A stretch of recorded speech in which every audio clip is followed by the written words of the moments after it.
So everybody loves to smash in badminton, right? But do you know the difference between a heavy smash and a fast smash? I'm gonna try to clear this up in this video. So I've seen quite a few coaches and professional players discussing this concept of how a smash can either be fast or heavy.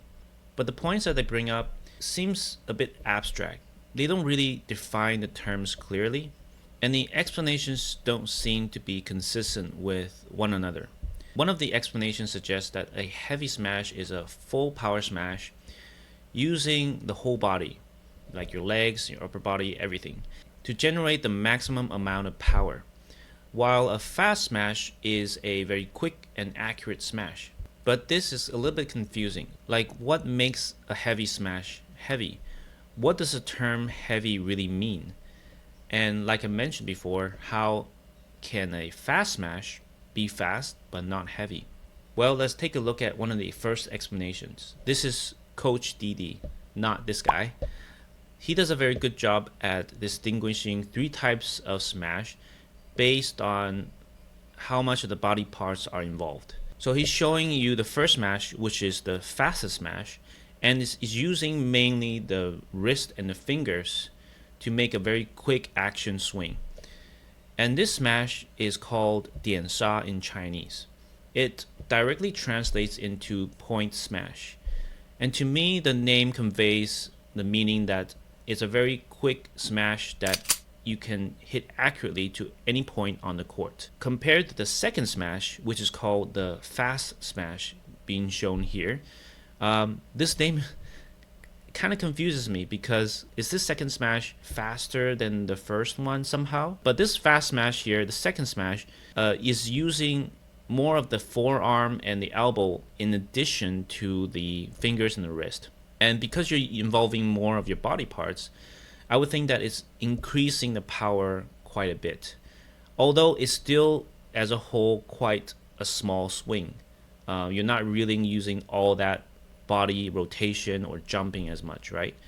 So to me, these first two smashes seem like just kind of two versions of a fast smash, more focused on the short, quick swing speed and the accuracy. But the second one gives you a little bit more power. And the third smash, well, is shown here is the heavy smash, where you see that you're using the whole body. And if you can jump, you use your legs to jump up, tighten your core, rotate your body, upper arm, wrist, forearm, fingers, right? So all of that working together in coordination to provide you with the maximum amount of power, and that would be considered as a heavy smash. Now, does this really explain what the difference is? I don't think so, not entirely.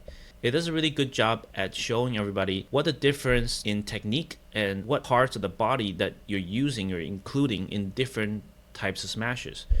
But still, it doesn't really define what is heaviness. What makes the shot heavy?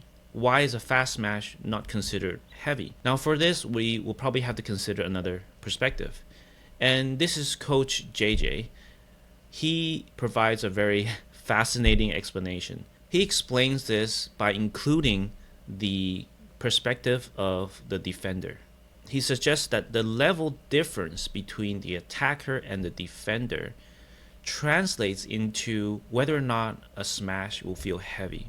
So this is the perceived feeling of the shot. If a defender's level is much higher than the attacker, there's very little chance that the defender will feel that the smash is heavy, even if the attacker has the proper technique and uses the whole body to try and do a heavy smash. But the level difference is just too great. And by level, I mean the accumulation of different aspects, right? It's not just the strength, right? You have agility in terms of your footwork, getting to your spot, the position in time, your balance, right? Your technique, of course, right? Your speed, your experience, everything really adds up into what the level is.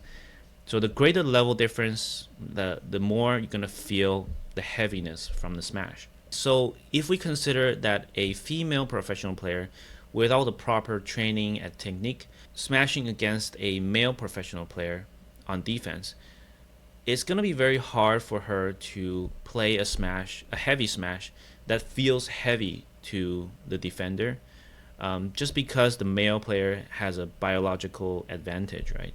It's not to say that she is a lot worse or anything, but because of this biological advantage in strength and speed, that there is a difference, and it's gonna be hard for her to play a shot that feels very heavy to the male professional players. Does this mean that very, very heavy smashers like Fu Haifeng, who is known to have one of the heaviest smashes in badminton history, is he at a level that much higher than the rest?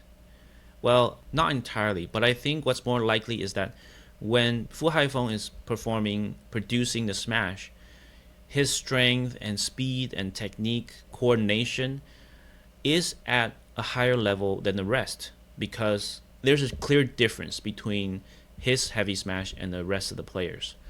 And also Cai Yun, his doubles partner from China, quite the legend, the two of them, he explains that Fu Haifeng's smash often feels like it's pressing into your chest. So what does that mean? Okay, well, as Coach JJ mentioned, is that speed is one of the main factors for the reason why a smash can feel heavy. And the reason for this is because if the shuttle speed is going so fast that it goes past this optimal point of contact, it's going to feel heavy. So the optimal point of contact is this area in front of you where there's enough room for you to swing comfortably. But if the shuttle goes past this area closer to your chest, there's less room for you to swing. It's going to feel a lot heavier. Secondly, I'm also thinking a little bit about physics. I'm not a physicist, but I'm reminded of the physics concept: force equals mass times acceleration. The mass of the birdie doesn't change, but the speed of the shuttle changes. The faster the speed is, the greater the force. And that literally means that when the shuttle is going at a faster speed, there's a greater amount of force exerted upon the racket and the arm of the defender, making this smash feel heavier. So what is a fast smash if it's not a heavy smash? I think for this, we have to consider the other aspects of a smash, which is the angle of trajectory and the timing of where the contact is made. So a fast smash is said to be a smash that is so fast that you're not able to react to it. It hits the floor without the defender being able to make contact. And why does this happen? Well, first of all, it's the timing. So the defender has to calculate the correct timing of the attacker when the attacker makes contact with the shuttle as he's doing his smash. He has to calculate the timing of contact properly in order for the defender to be able to time his split step and his body to react to the shuttle correctly. If he messes up this timing, right, if he assumes it's earlier or later, he's not going to be able to push off the floor and reach the shuttle on time. And fast smashes are mostly seen in singles. Heavy smashes are not really used all that much because of the nature of this event. You have one person on the court. There's more court to cover. Okay, so you want to be more accurate.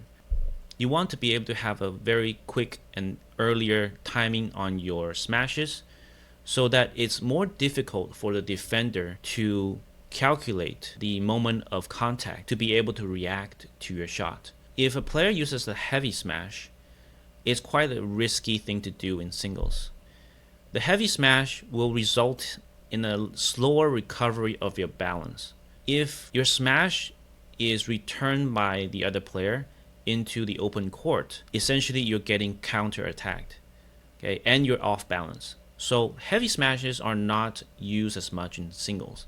So a player like Victor Axelsen can further enhance this quickness, this earlier timing, by using a skill that has a very short swing, like we talk about with the point smash or the fast smash.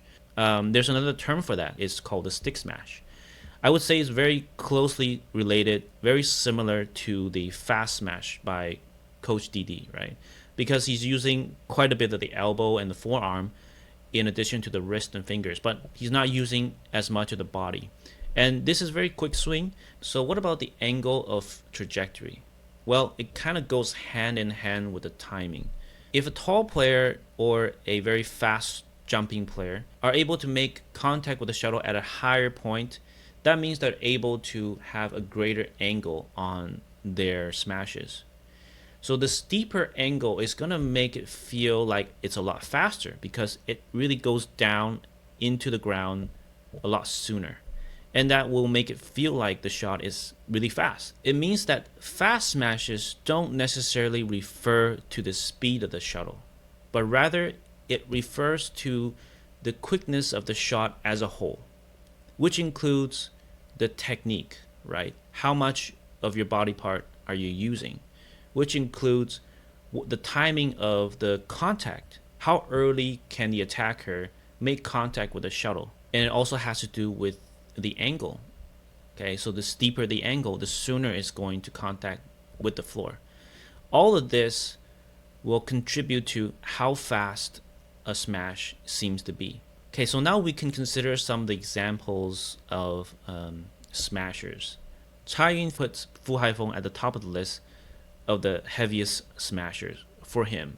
The reason why Fu Haifeng has such a dangerous heavy smash is because that Fu Haifeng not only smashes hard, not only that, is that he has the height to be able to hit a smash that's steep enough, and that he's able to hit smashes continuously with the same amount of quality, the same amount of quickness and heaviness. He mentions, like, for example, Tan Boon Hyun and Go Vi Shem from Malaysia.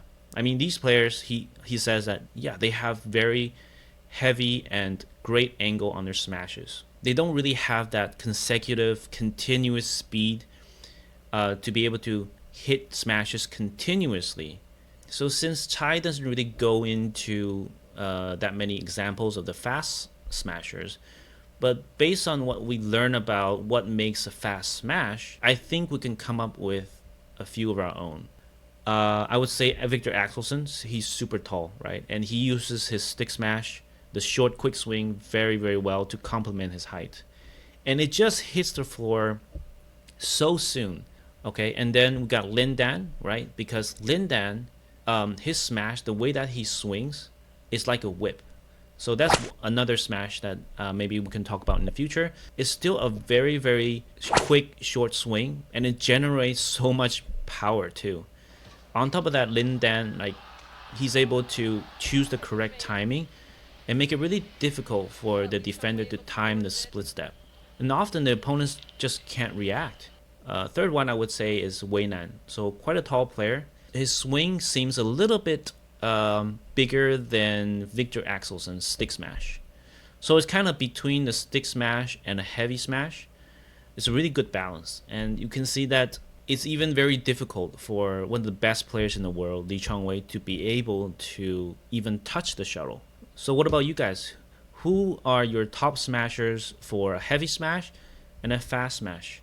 Are they different from mine? So this has been really fun to dive deep into, and I hope you guys found it interesting and helpful. Thanks for the support, and I'll see you guys in the next one.